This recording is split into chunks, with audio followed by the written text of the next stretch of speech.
Assalamualaikum warahmatullahi wabarakatuh.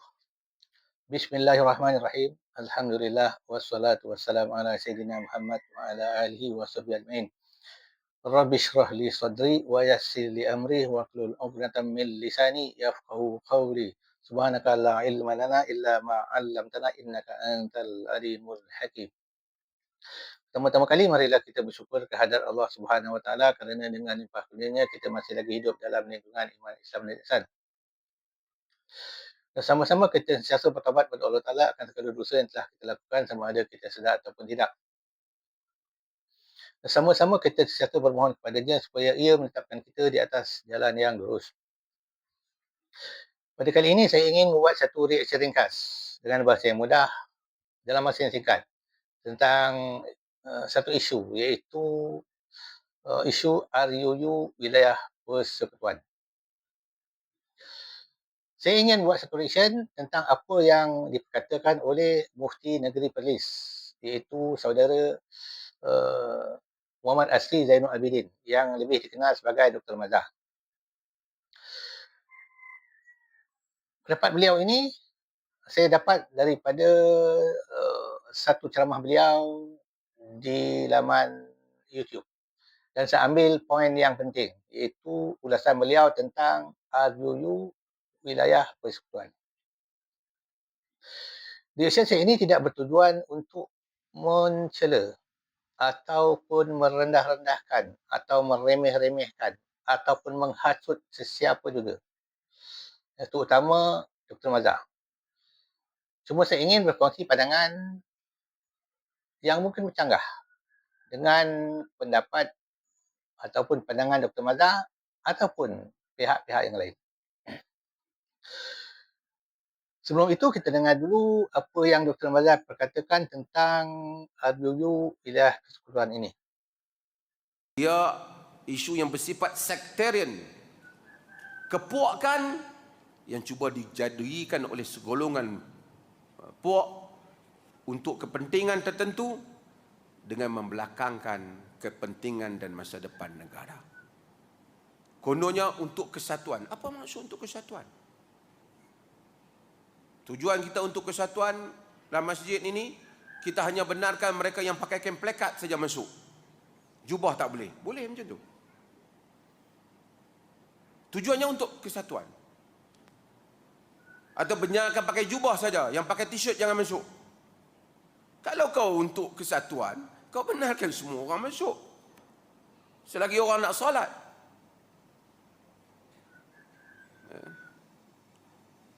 Yang pelik dan menariknya, ketika JISB begitu dahsyat minum air kaki, mengaku Mahdi semua, tak muncul semua ni. 5 tahun ambil masa, itu pun setelah kita bising. Tiba-tiba isu ini begitu aktif, sehingga bagaikan tidak ada hari lagi.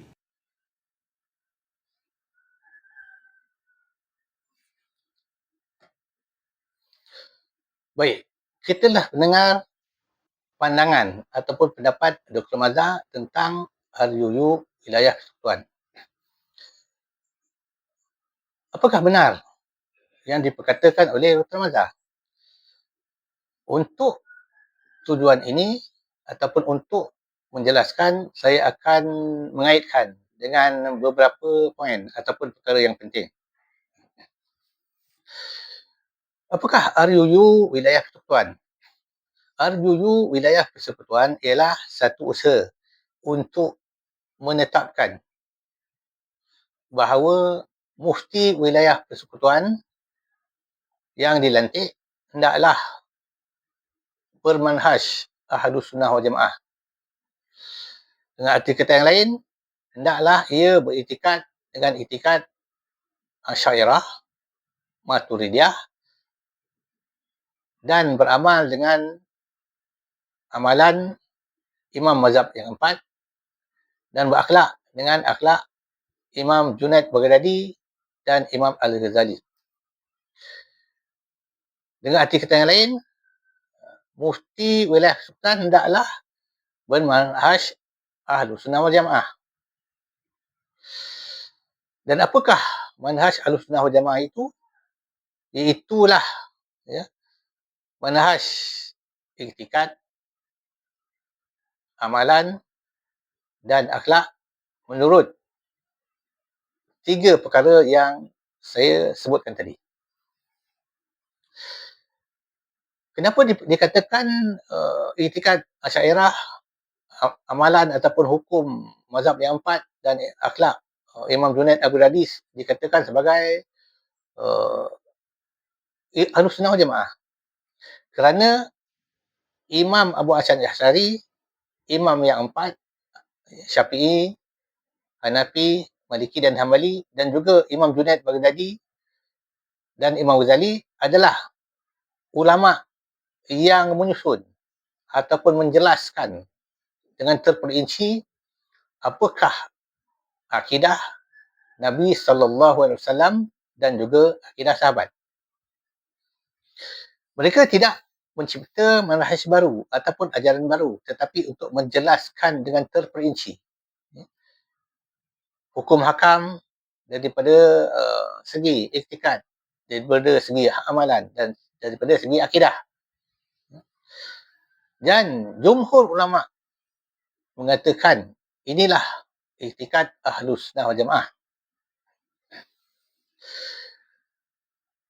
Ada yang mengatakan Ahlussunnah wal Jamaah itu bukanlah yang seperti yang saya sebutkan tadi. Mereka mengatakan iktikad Ahlussunnah wal Jamaah adalah iktikad Salafi, iaitu iktikad Nabi dan juga iktikad mereka yang hidup di 3 kurun selepas Nabi. Tetapi hendaklah diingat bahawa imam-imam, iaitu Imam Abu Hasan Asy'ari dari segi akidah, ya, imam yang 4 ya, daripada segi amalan, ya, dan juga ikutan Imam Junaid Baghdadi dan Imam Ghazali adalah imam-imam salaf. Mereka yang hidup di zaman salaf, iaitu 3 kurun selepas Nabi. Jadi dicadangkan ataupun mahu diperundangkan bahawa mufti wilayah sultan mestilah daripada golongan Ahlussunnah wal Jamaah, seperti yang saya sebutkan tadi.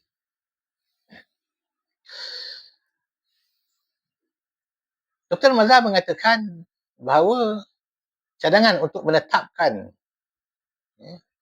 mufti wilayah sultan mesti daripada mereka yang bermanhaj Ahlussunnah wal Jamaah adalah sesuatu perbuatan yang cuba untuk mengagungkan ataupun menetapkan ataupun melebihkan satu golongan tanpa memikirkan kepentingan negara. Bagi saya secara peribadi adalah perlu untuk kita menetapkan mufti wilayah persekutuan daripada golongan Ahlussunnah wal Jamaah, kerana Malaysia telah lama beriktikad, beramal dan berakhlak dengan manhaj Ahlussunnah wal Jamaah.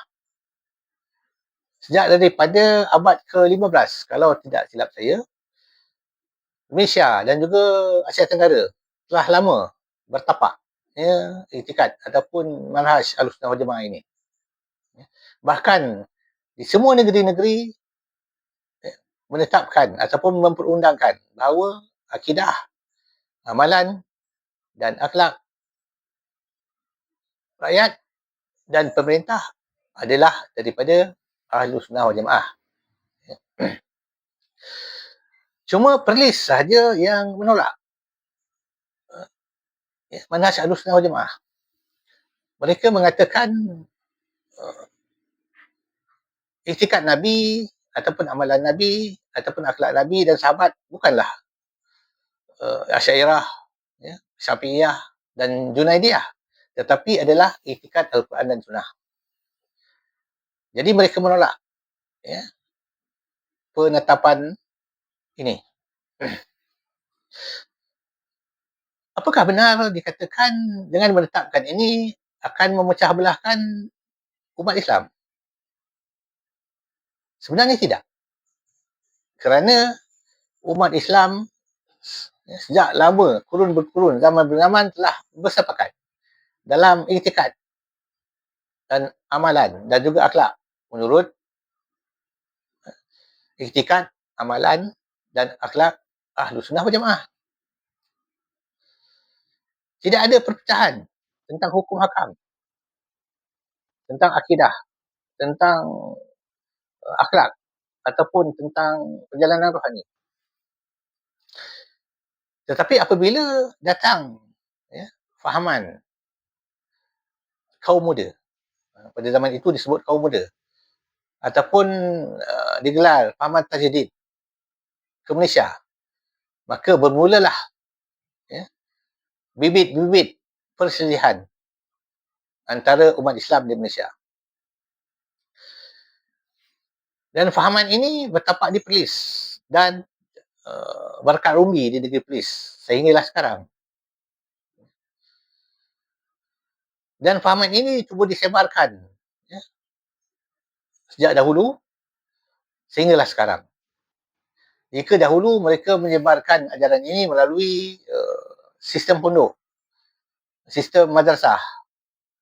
Tetapi sekarang dengan lebih meluas melalui internet, melalui laman maya. Dan gerakan ini lebih terbuka. Dan apabila fahaman ini diketengahkan di dalam masyarakat, maka berlakulah perpecahan, perselisihan. Contohnya dalam ibadah. Gerakan ini mengatakan amalan yang dilakukan oleh masyarakat Malaysia sekarang ini adalah bid'ah. Tidak pernah dibuat oleh Nabi, tidak pernah dibuat oleh ulama salaf, sahabat. Tetapi kita jangan lupa bahawa Imam Abu Hasan Asy'ari, Imam Syafi'i, Hanafi, Maliki dan Hambali, dan ikutan Imam Junaid Baghdadi seperti Hasan Basri, Said Musayyaf dan lain-lain adalah orang yang hidup di zaman salaf.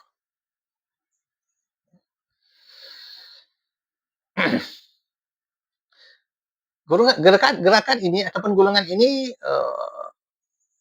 klaim ataupun mendakwa mereka mengikut amalan Imam Ahmad Ibn Hanbal.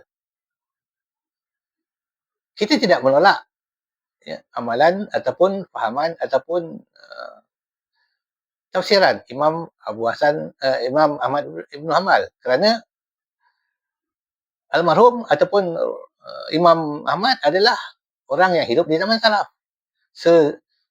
Satu zaman salaf dengan Imam Syafi'i, Maliki dan Hanafi. Golongan ini ataupun gerakan ini tidak fokus kepada Imam Syafi'i, Maliki dan Hanafi, tetapi mereka fokus kepada Imam Ahmad Ibn Hanbal. Di sini sahaja nampak seolah-olah golongan ini ataupun gerakan ini mahu menyelisihi pegangan ataupun amalan umat Islam di Malaysia. Sedangkan imam-imam tersebut hidup dalam satu zaman yang sama. Jadi, tidaklah benar dikatakan menetapkan mufti wilayah persekutuan adalah dari golongan Al-Sunnah wal Jamaah membawa kepada perpecahan. Tidak. Bahkan ia untuk lebih menetapkan atau meneguhkan supaya seluruh negeri-negeri bersatu di bawah payung wilayah persekutuan dalam iktikad, amalan dan juga akhlak, iaitu Ahlus Sunnah wal Jamaah.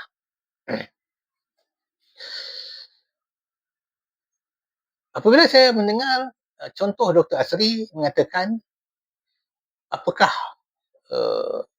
kita tidak membenarkan golongan selain daripada Ahlus Sunnah wal Jamaah untuk solat di masjid? Apakah kita mewajibkan hanya orang yang berserban saja masuk masjid, orang yang tidak berserban berjubah tidak boleh masuk masjid?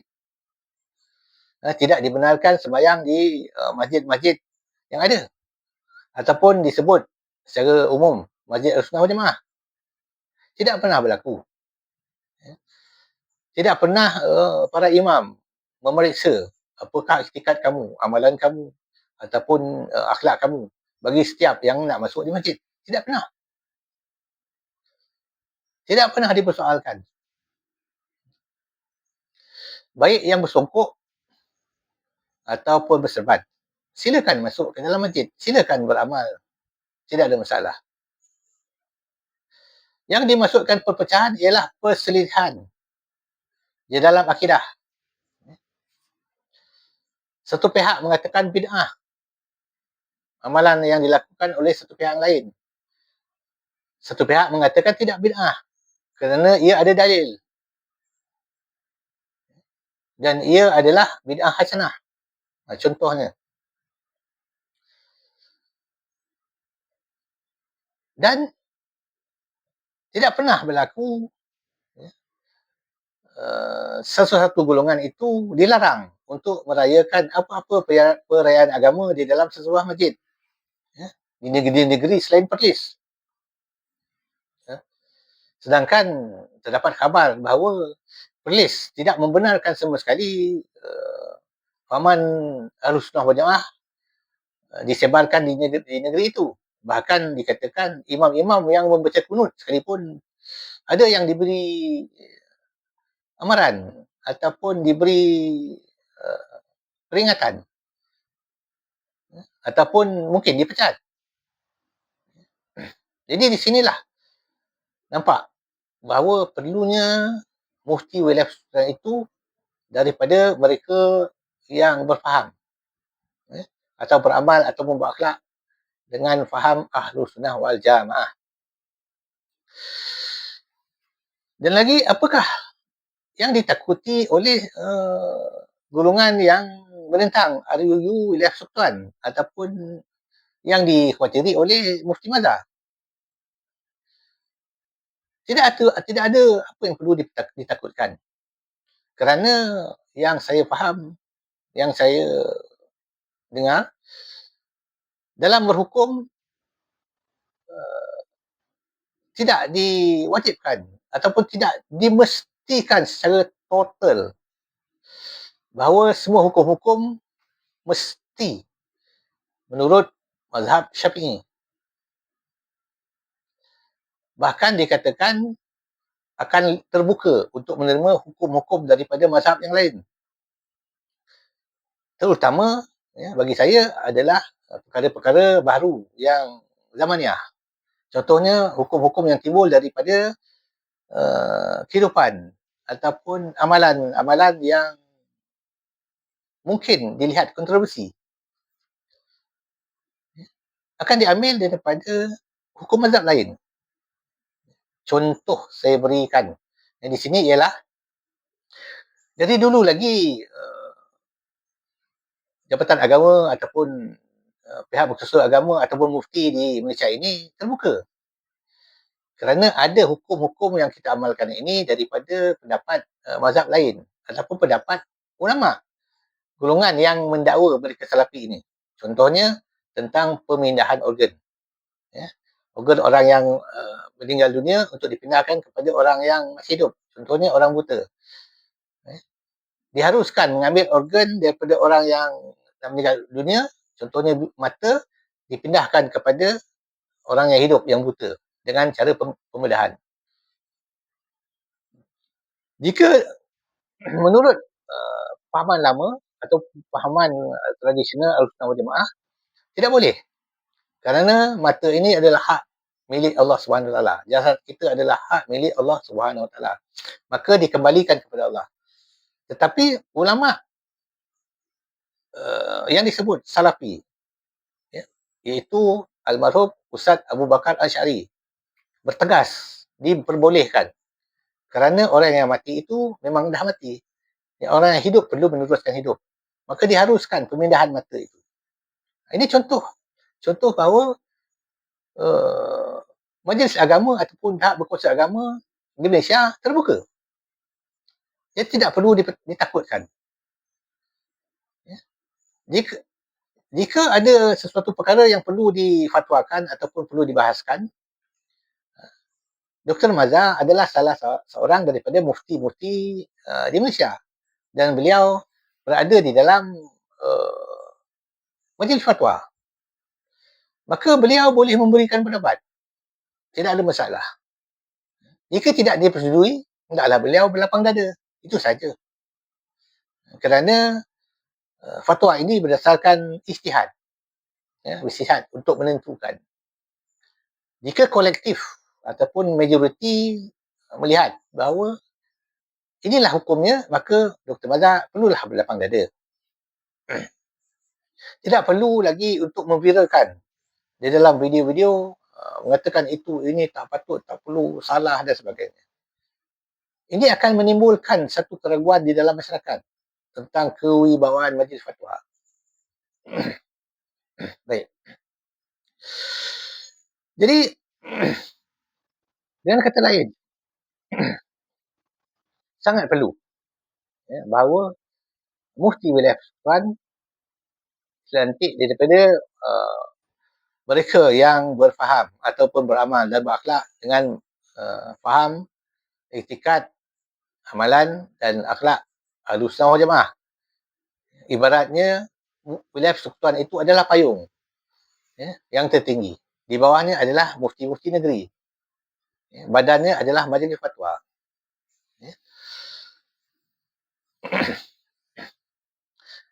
Jadi hendaklah kita faham akan hakikat ini supaya kita tidak salah di dalam menentukan pilihan kita untuk kepentingan negara, kepentingan masyarakat. Dengan arti kata yang lain, supaya masyarakat lebih bersatu di dalam satu iktikad, satu amalan dan satu akhlak, satu manhaj. Supaya kita tidak lagi untuk bertelingkah menentukan apakah manhaj yang perlu kita bawa. Jadi, secara peribadi, saya tidaklah menyalahkan penulis ataupun Dr. Mazhar. Itu pegangan mereka yang mereka pelajari daripada Timur Tengah. Laksanakan di negeri Perlis. Kuat kuasakan di negeri Perlis. Ajar rakyat di negeri Perlis. Tidaklah perlu untuk menyebarkan di serata Malaysia. Kerana rakyat ataupun penduduk di Malaysia telah sebati dengan amalan, iktikad dan juga akhlak Ahlussunnah wal Jamaah. Saya tidak mahu menyentuh tentang perbezaan iktikad. Kerana itu adalah satu fokus point yang lain daripada penetapan RUU ini. Itu boleh dibahaskan atau boleh dibincangkan dalam episod yang lain. Jadi sekian dulu. Wabillahi taufiq wal hidayah. Assalamualaikum warahmatullahi wabarakatuh.